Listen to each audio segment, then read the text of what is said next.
Olá, minhas amigas e meus amigos, alegrias, muitas alegrias.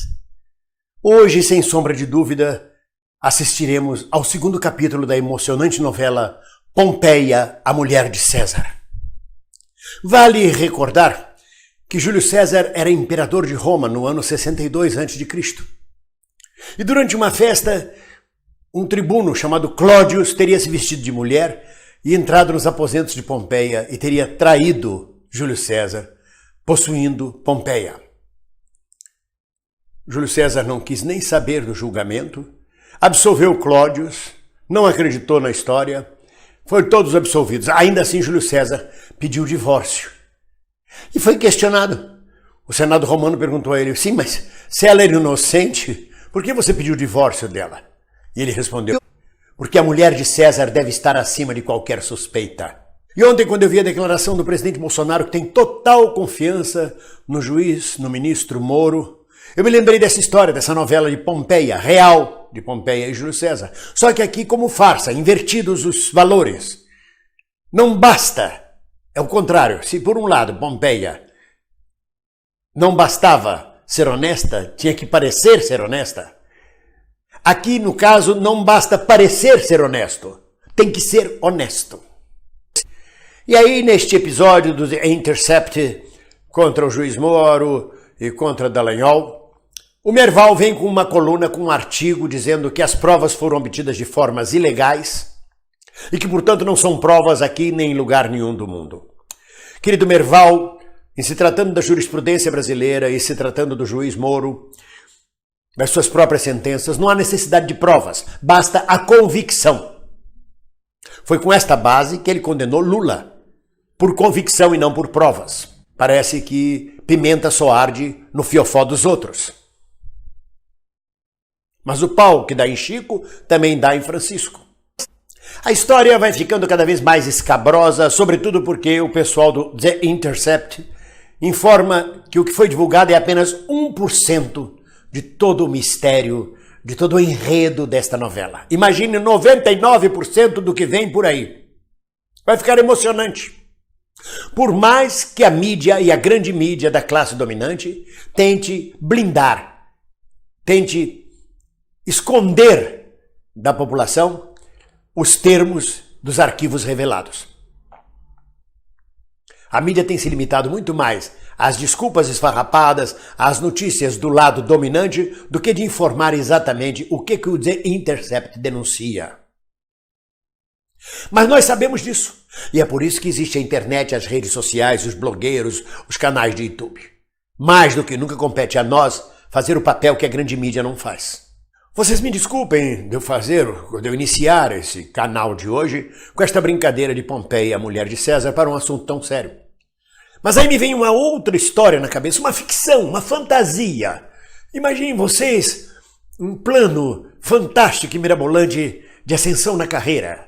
Elaborado, por exemplo, por um juiz de província obscuro que entra num esquema nacional como um grande batalhador anticorrupção.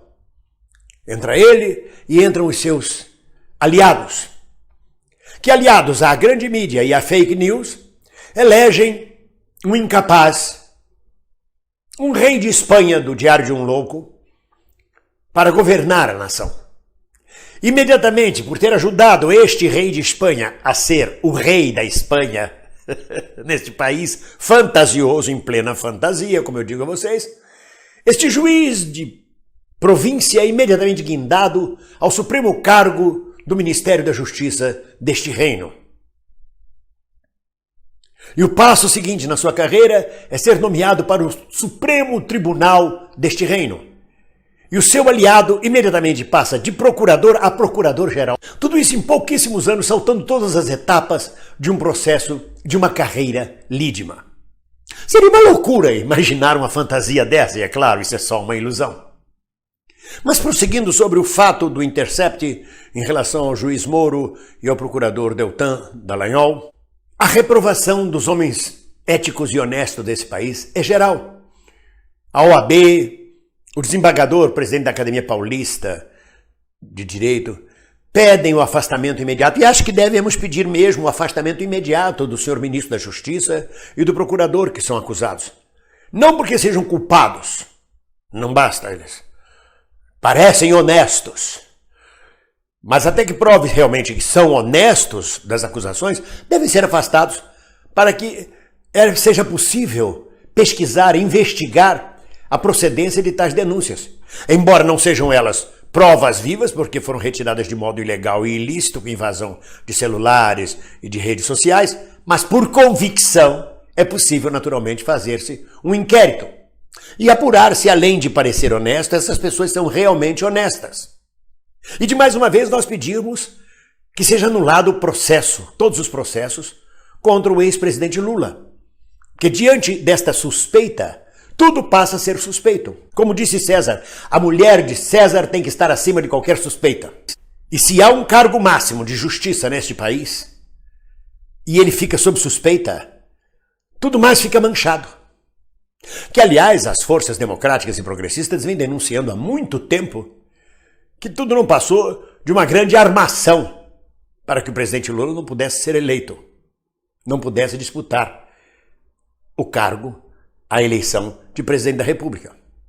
E agora vem um sitezinho, um blogueiro, por coincidência um jornalista norte-americano, acostumado à democracia liberal norte-americana, comandar a denúncia contra a mulher de César, digamos assim. A mulher do nosso César, do nosso imperador. Então, pedir o seu afastamento é o mínimo que pode ser. Pedir eles próprios o afastamento seria a medida mais digna e mais correta.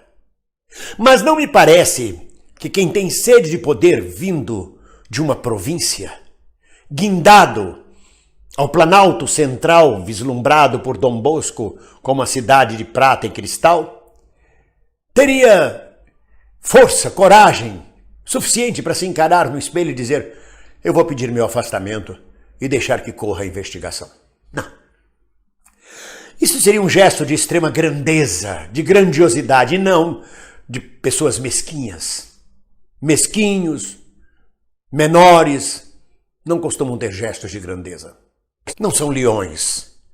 Não são capazes de vir a público e dizer, e rugir, e mostrar sua força, seu poderio, quando são atacados. Não tem nem sequer a ousadia das hienas que disputam a carniça com os leões. Vamos ver no dia de hoje como vai se desenrolar este segundo capítulo da novela Pompeia, a mulher de César.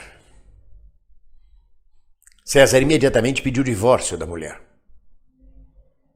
O nosso César imediatamente acolheu-a em seu colo e disse: eu acredito na sua honestidade. A história se repete como farsa, o que me permite dar essa gargalhada. Tá bem, está tudo muito bem. Vamos em frente. Pegue seu saco de pipoca, seu refri, senta e assiste o segundo capítulo hoje da novela Pompeia, a mulher de César. Pompeia, a mulher de César. Olá, você gostou desse vídeo? Gostou desse canal? Então inscreva-se no nosso canal. Inscreva-se e não esqueça, depois de se inscrever, de tocar no sininho.